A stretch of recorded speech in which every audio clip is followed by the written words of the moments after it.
Aziz obunachilar, mana shu bozordan meva cheva bozorlikka ro'zg'or qilganlar bormi? Bu qaysi bozor? Shunday zo'r qilib naveslik qilib qo'yishdi. Bu qaysi bozor? Kommentariyaga yozib ketinglarchi. Ana o'sha akamizdan bilamiz. Akajon, so'zi necha pul bo'lyapti? 3 kilo. 3 kilo. 10 mingga 3 kilo. Bunisi qancha? 5 kilo.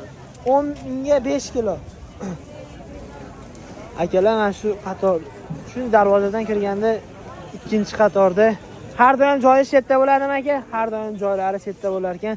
Eng arzon, eng zo'r bozor shu bozor bo'ladi. Sufonda juma bozori. Bo'ldi akajon, mana shu qator. Kelaverasizlar. Aka, Bahrdan Uz kanalidan kelganlarga bonuslarni qilib, yarim kilo qo'shib beraverasiz. Bo'ldi akajon. Xolajon, kartishkalar necha pul bo'lyapti? Kartishkalar 5,5 ming ekan. Aziz obunachilar, eng zo'r arzon bozor shu bo'ladi. Kelaverasizlar. Shu joydan xarid qilganlar kommentariyaga bir dona like bosib, men shu bozordan narsa olganman deb yozib ketinglar. Bosamiz.